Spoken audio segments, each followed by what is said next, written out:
All right, there we go. Okay, so what we have, this is the Scratch programming window. If you watch where the mouse pointer is, this is what's referred to as the stage. So I kind of want you guys to think about this in the sense of, so you have a bunch of actors, right? And the actors on your stage have their own set of instructions or their script, okay? Oddly enough, programming scripts are called scripts too. So, okay, so what we do is this is our cat, right? He has a set of instructions. If we drag this out here and put it right there, I can double click on any block and have it execute. So if I click on this, you'll see the cat starts to turn.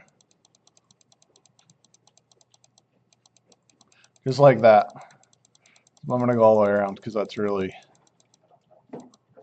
One more, flat. Okay, but that's not how we really run programs. So to run programs, I want to click on events, and I want to pull one of these out. This is when green flag clicked here. And now when I click on the green flag, it does the same thing, right? Okay, point direction 9 degrees. Okay, but there's different blocks, and these programming blocks right here just tell the cat what to do, and there's different categories. One of the ones we want to use a lot, or that you're going to use a lot, is these control blocks. They have things like loops, okay, and in this loop, we pull it right here, and if I tell this to repeat 24 times, 24 times 15 should be 360, so that should flip around a whole circle, okay? All right, so what happens if I want my cat to turn slower? What do I do?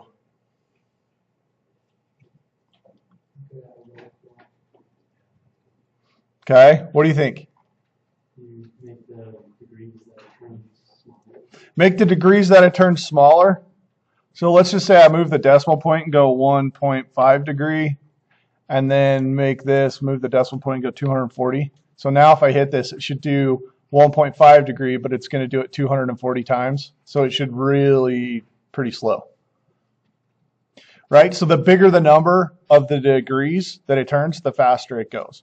And the same thing for steps, right? So if I want my cat to just walk, right, in here, move 10 steps,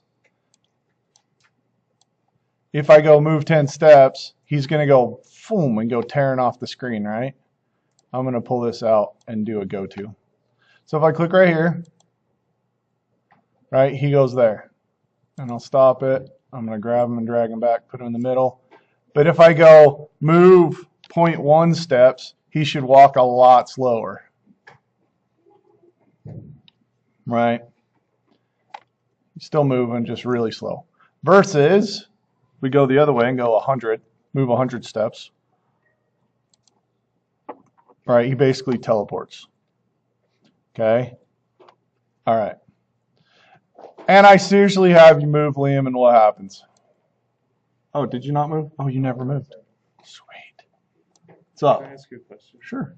So I was trying to get into gaming development. Uh-huh. I was in it, but then I switched out and I was trying to get back in. Uh-huh. But it says it's full. Is it still full? Do you know? You'd have to go ask counselors. I'm not sure. Okay. Because I don't see that stuff immediately. But, Okay. okay, so go find out. Okay. So what we have is you have all these different categories. Control, sensing, so like you can see things, you can check for colors.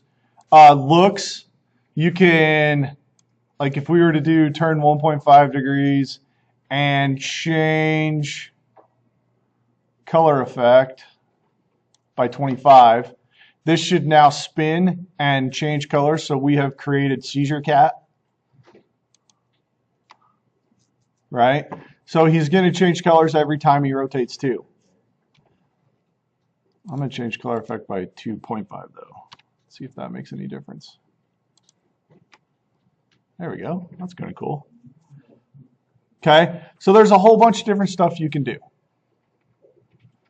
All right. So graphic effects, the idea behind this project, oh, sounds. Oh, sweet mother. Here you go. Right? So now I put this in here. Oh, this is awesome.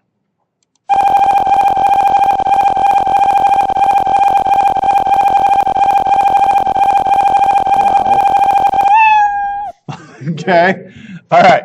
So be careful with sounds. You guys have sounds. If you're doing a sound-heavy project, get some headphones because the person sitting next to you is likely to punch you in the ear. But there's sounds. There's pen tool. You can draw lines. There's I would recommend that data and blocks you kind of like stay out of for just a little bit until you understand what they do. If you understand what these do, go nuts, right? Okay. This is our math section. This is operators where we can check for stuff. This is sensing, so you can like look and feel things. Okay. So that's about all I'm going to explain to you for this today. Here's why.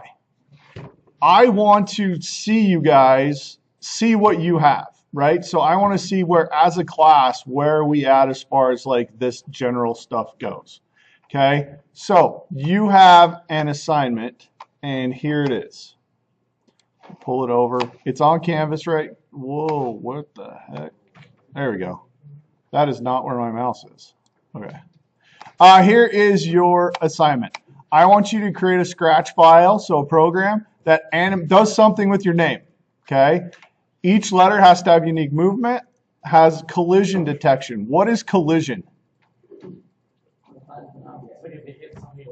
It hits something. What can it hit?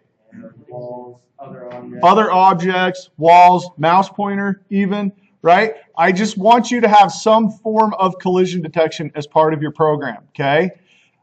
When the game is over, when your name thing's over, it needs to reset.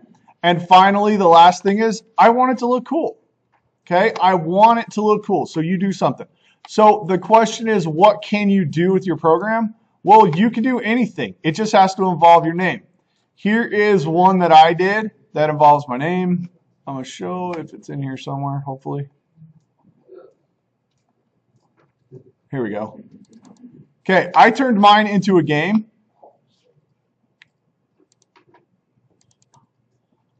Okay, it says he's hungry, help him swim around and eat the letters, use your mouse. So my shark chases my mouse, and I'm just trying to eat all the letters of my name. He ate too much. Oh, I didn't reset the variables. He ate too much, he's going to throw up. After he eats my name, he throws it up. I got to stop it and start it. There we go. Now we do it. Go around again.